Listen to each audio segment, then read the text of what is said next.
Welcome to Dishing Up Nutrition's Ask a Nutritionist podcast, brought to you by Nutritional Weight and Wellness. We're thrilled to be celebrating 20 years on air, discussing the connection between what you eat and how you feel while sharing practical, real-life solutions for healthier living through balanced nutrition. Thank you for your support and listenership over the years. Now let's get started. On today's show, we will be answering a question from one of our Dishing Up Nutrition listeners. The question from our Facebook group today is, are monk fruit and stevia okay? Now, this is a question I get asked about a lot. So I was happy to get to dive into the details of these two sweeteners and do more research to share with you all. The short answer is yes. For most people, stevia and monk fruit can be added to a balanced meal plan safely. We'll dig into all of the details about monk fruit and stevia so you can make the decision for yourself if they're products you want to consume. Our community knows that reducing sugar intake and added sugar products is an important lifestyle habit. It can be important to help you lose weight, end sugar cravings, have balanced blood sugar levels. Along with that may come the occasional need for a little something sweet. And a sugar substitute makes it a little easier to eat less sugar. At Nutritional Weight and Wellness, we recommend avoiding artificial sweeteners like aspartame, which is the blue packet at restaurants, sucralose, the yellow packet, or saccharin, the pink packet. These artificial sweeteners can interfere with metabolism and may cause weight gain and affect brain health. If you see a sugar substitute that ends in an OL, that is a sugar alcohol. Examples are mannitol and sorbitol and erythritol. They're often found in things like protein bars, sugar-free candies, and chewing gum. Generally, these are okay in small quantities, as long as you tolerate them. Sometimes people notice sugar alcohols can aggravate digestive issues. If you have a little GI upset, I would avoid sugar alcohols until you heal your gut. So, what sugar substitutes do we recommend at Nutritional Weight and Wellness? We'll start with monk fruit. It's newer to consumers here in the United States, but it's been used for hundreds of years in Asia. Monk fruit extract is a sweetener from a fruit that's from the gourd family and vine ripened. It comes from southern China. While it's very rarely eaten raw, it's one of the popular non-nutritive sweeteners. What does non-nutritive mean? It's a sweetener that has zero or very little calories or carbohydrates. They are also called sugar substitutes or artificial sweeteners. So once the monk fruit is ripe, it's dehydrated and made into a few different types of products. It can be made into a syrup, a granulated powder, or a concentrated liquid sweetener. Monk fruit contains a natural compound called magrosides, which the body doesn't recognize as a carbohydrate or sugar, so it doesn't create an insulin response. Stevia is a natural sweetener that comes from the leaves of a plant that is native to Paraguay and Brazil. It's been used for centuries by indigenous people, but started becoming popular commercially in the late 20th century. There are even some reports that stevia was used in Spain in the 16th century, but then used more commonly in other parts of Europe in the late 19th century. All that to say is stevia has been around for a long time. The compounds that make stevia sweet are stevia glycoside. A couple of the common ones you'll see on labels is ribadioside A, or we'll call it Reb A, and stevioside. You may also see Reb M and Reb D. These are all varieties of that glycoside in stevia. The processing of monk fruit and stevia can vary. The end product of monk fruit can be 150 times sweeter than table sugar, all the way up to 400 times as sweet as table sugar. Stevia can be between 50 to 300 times sweeter than table sugar, which is why a small amount of monk fruit or stevia goes a long way. So, are monk fruit and stevia products good options for meeting your health goals? Well, so far, research on monk fruit extracts and stevia is positive. It shows that there are minimal effects on blood sugar levels after someone drinks a beverage sweetened with monk fruit extract or stevia. Most of the trials that have been done on humans compare the sweeteners monk fruit, stevia, or sucralose and table sugar on the basis of glycemic index and blood sugar control.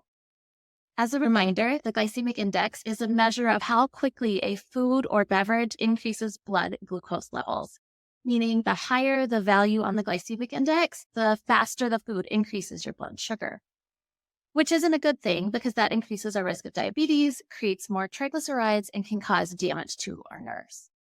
Table sugar is rated as a 65 on the glycemic index. Honey is between a 45 and 64, and pure maple syrup is rated at a 54. Monk fruit and stevia are both rated as a 0 on the glycemic index because they contain natural compounds which the body doesn't recognize as a carb or a sugar, so it doesn't create an insulin response. We're going to take a quick break, and when we return, we'll talk more about the safety of consuming monk fruit and stevia.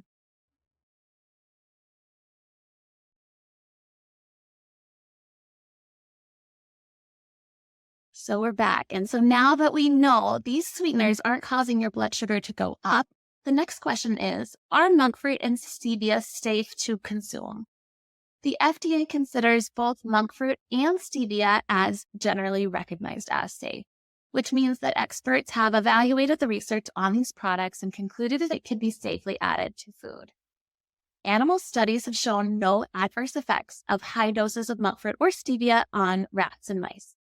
There aren't as many human studies that have been done on monk fruit, but one study showed no adverse effects when the participants ate 60 milligrams per kilogram body weight per day of monk fruit, which is a much higher amount than what would typically be consumed by a person from foods sweetened with monk fruit.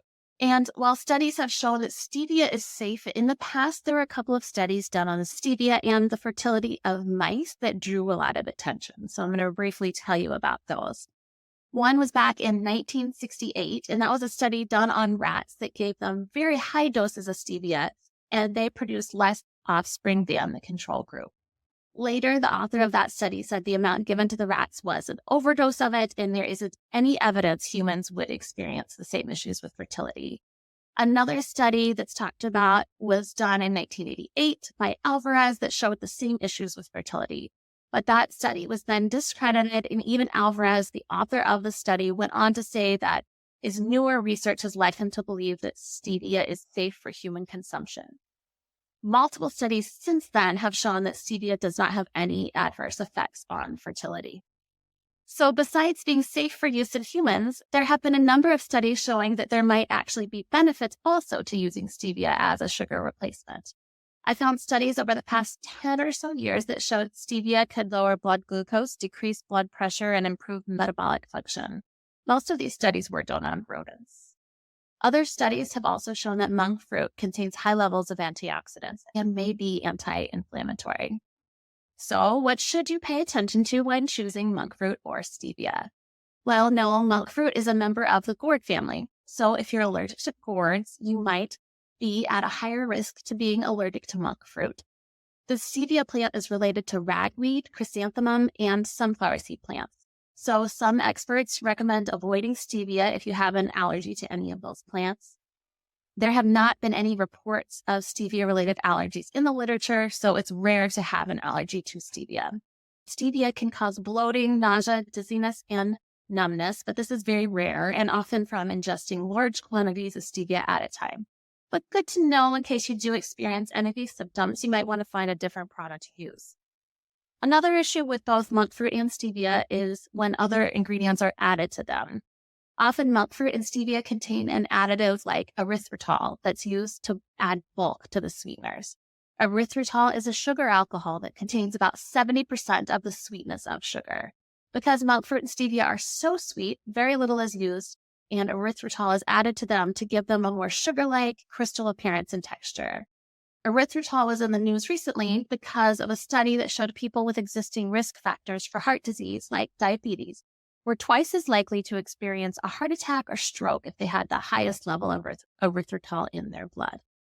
There are a few issues with that study to be aware of that I'll briefly go over, including the fact that the researchers didn't measure the amount of erythritol that was given to the participants in the study, just their blood level of that erythritol.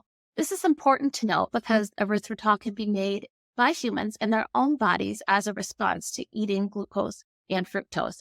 and it can be higher in people with insulin resistance and high blood sugar, regardless of whether the person ate erythritol at all. So the participants in this study might have had higher rates of erythritol in their blood because their body made it, related to their underlying health issues, and not from consuming it from a product that contained erythritol.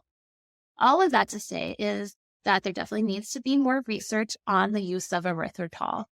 You can also find both monk fruit and stevia without the addition of erythritol as well, if you want to avoid that additive until more research is done on its safety. So what about the taste of monk fruit and stevia? One benefit of monk fruit is that, unlike some sugar substitutes, monk fruit has very little to no aftertaste. Most people also like the taste of stevia, but there are some people who have a genetic variation to tasting bitter foods and may find stevia more bitter than others. The taste of stevia can also vary depending on what form it's in. So powdered stevia might taste different to you than liquid stevia. If these are products you want to use, you might need to do some experimenting to find which one you like the taste of best. So to recap today's podcast, yes, monk fruit and stevia are recognized as safe to be used as a more natural sugar substitute that won't raise your blood sugar. It is important to note when choosing to use stevia and monk fruit sweeteners that because they can be multiple times sweeter than sugar, the sweet taste may trigger your cravings, even though it's technically sugar-free. So I would recommend focusing on eating real food in balance and using stevia and monk fruit for an occasional sweet treat. If you do find yourself experiencing more food and baked good cravings, choose a balanced meal or snack, and you can help curb those sugar cravings. Thank you so much for listening to Dishing Up Nutrition's Ask a Nutritionist. If you found this episode helpful, be sure to leave us a rating or review on your favorite podcast app so we can help even more people discover the connection between what they eat and how they feel. If you have a nutrition question you would like us to answer, we invite you to join our private Dishing Up Nutrition Facebook community by searching up Dishing Up Nutrition on Facebook. Once you're a member of our community, we invite you to join the conversation and share your questions with us. Or call 952-641-5233 to leave your question in our Dishing Up Nutrition voicemail box. Don't be shy. If you have a question, let us know. We look forward to hearing from you.